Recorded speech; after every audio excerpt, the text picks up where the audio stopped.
สบายดีพี่น้องสบายดียามเช้าสบายดีเพื่อนทุกคนเนาะ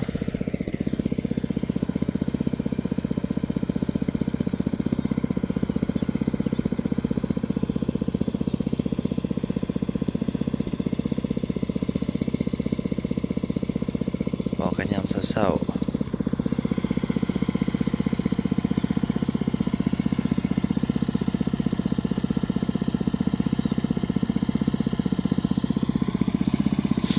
ในกระสูบน้ำพี่น้องเอ้ยสูบน้ำใส่หน่อไม้สูบน้ำใส่หน่อไม้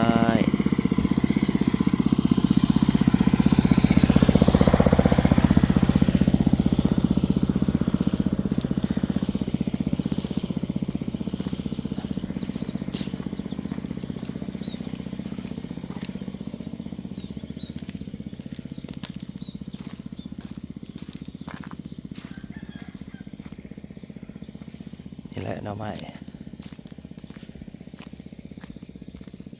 ว่าหนึ่งขาย2 โลกับได้100แต่เขายังติดอยู่120เนาะ120ขาย160นั่นแหละหน่อไม้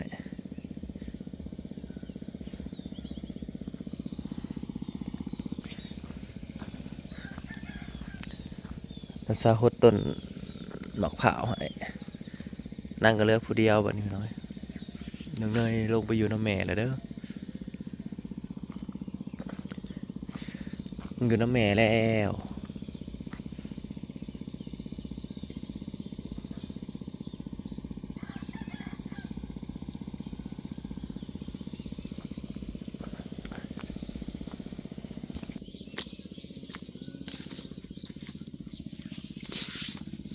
น้ำคือว่ามาจากเถื่อล่ะน้ำไม้ก็บังก็เริ่มสิห่วยแล้วพี่น้องเพราะว่ามันออกหน่อลายมันไปออกหน่อบ่จักเลี้ยงหน่อบ่จักเลี้ยงกันแหนงมันหลุดบ่ไหวอันนี้คือสิปีนองโม่เห็นบ่ปีนองโม่อีกให้หนึ่งฝากอุดหนุนหน่อยเด้อมาแล้วฮดหน่อไม้น้ำ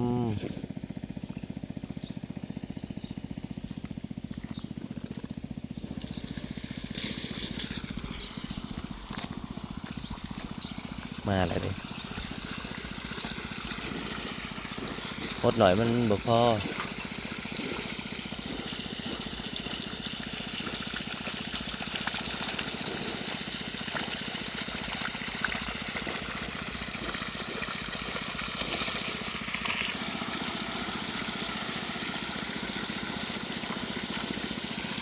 ดูดไว3-4 มื้อแห้งเบิดล่ะ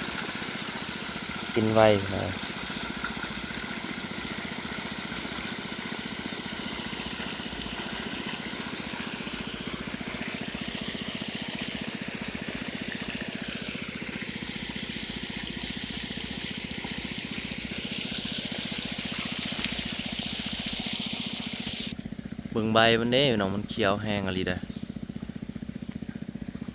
อดบ่ได้มันต้องออกหน่อติมันบ่ไหวเขียวแห้งต้องสวนกับพี่น้องเอ้ยสูบมันนี่แหละ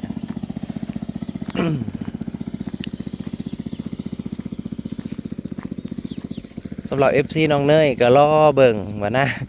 าจะอยู่ได้จักมื้อน้ำแม่นะก็จริงๆแล้วนางอยากอยู่น้ำแม่นางอยู่แล้วแต่ว่าแม่นางบ่มีเวลาให้ซื่อๆยิ่งเล็กน้อยมันก็อยากอยู่น้ำแม่ไปก็คือกันแหละนัดซ่าก็อยากอยู่น้ำแม่แต่ว่าแม่ผมมีเวลาดูแลผมมีเวลาให้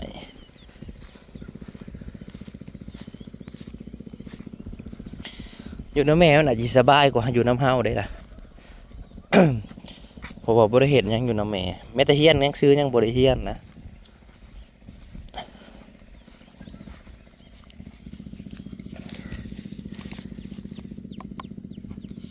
เฮียนหนังสือยังบ่ได้เฮียนอยู่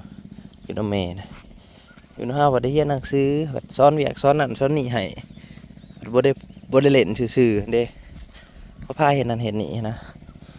เขาผัดบ่มักแบบนั้นเด็กน้อยมันเขาผัดมักกินแล้วก็นอนเล่นโทรศัพท์ไปวันๆแบบนั้นคือวัดเฮาผัดยังไงเขาอ่านได้เขียนเป็นเขาผัดว่าเฮาบังคับมาสิเป็นนั่นล่ะคือเรียนหนังสือก็ให้อยากให้ตั้งใจเรียนโทรศัพท์ก็บ่อยากให้เล่นหลายนี่เขามาเข้าใจว่าเฮาเป็นคนบังคับเขาป่ะนี่เขาบ่ได้เข้าใจว่าเฮาอยากให้เขาได้บ่อยากให้เขามีอนาคตที่ดีเด้เขาเข้าใจว่าเฮาบังคับไปนั่นน่ะเฮ็ดเวียกก็บ่แม่นว่าสิให้เฮ็ดล่วงเฮ็ดหลายดอกอย่างเฮ็ดให้ก็โฮดต้นอันนั้นต้นมะพร้าวฮอด10ต้นซับแต่ละมื้อโฮดดอกโมก็โฮดนำกันบ่แม่นสิให้เฮ็ดเบิดมื้อเบิดเว้นดอก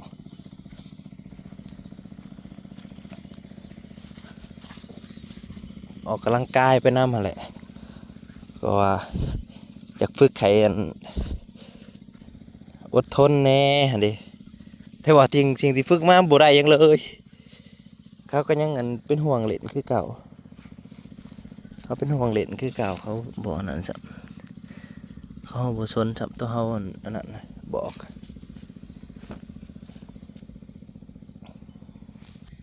บ่สนพี่น้องเอ้ย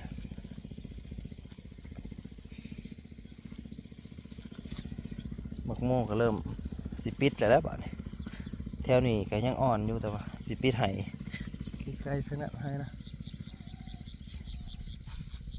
โพดก็ใส่หมากแล้วเต็มรอบสุดท้ายพี่น้องเอ้ยมากับโม่มากับโพดรอบสุดท้ายที่เขาจะได้ปลูกเป็นเตรียมตัวลงเห็ดให้เห็ดหน้าแหละ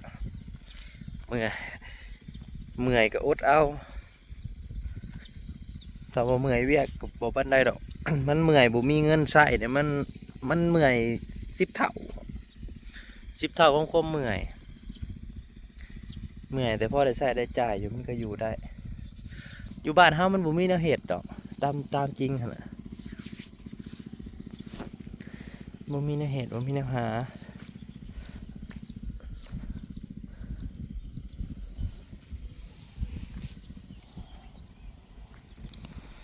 บ่มีแนวเฮ็ดบ่มีแนวหาก็เฮ็ดไปปลูกไปได้บ่ได้ก็บ่ว่าแล้วว่าบ่เป็นแล้วบ่เคยปลูกจักเทื่อแต่ก็สิฮอดฤดูเก็บเกี่ยวของมักโมเฮาโอ้ยเขาคือว่างามเลยพี่น้องเขาอันอยู่ในไร่นี่นะมึงดูนี่เขารถเกี่ยวเข้าแล้วเขารถเกี่ยวเขานะงามขนาด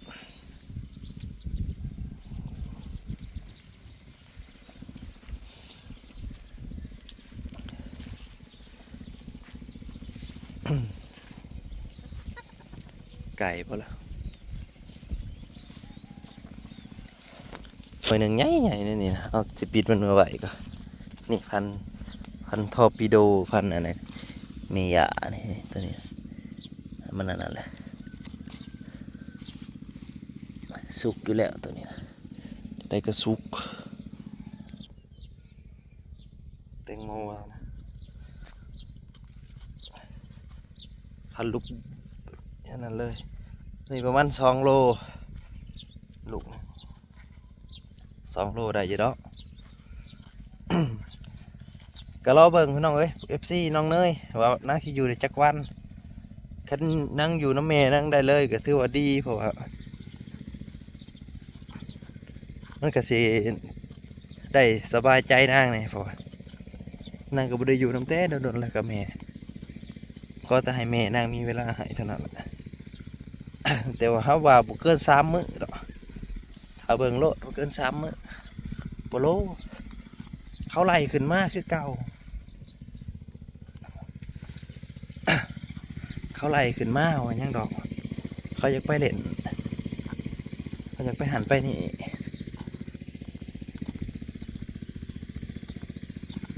เขาบ่มีเวลาให้แล้วก็โปโลที่เก่าหั่นล่ะ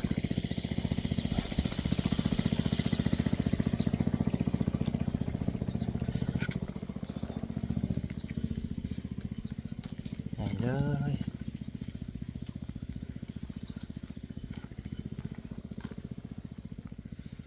น้ำลายที่ใช่ยัง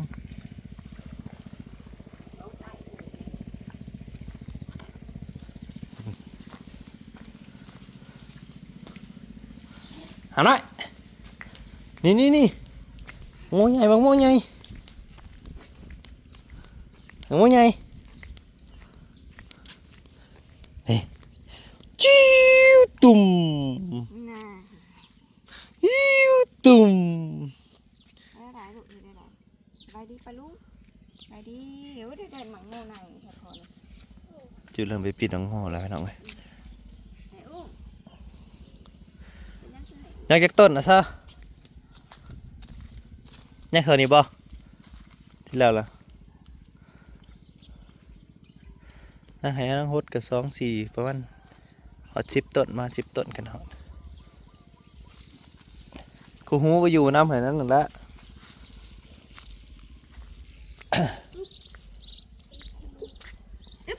เห็ดดีคนละสบายดีปะลูกกับเบ้าพลักนั่นพลัก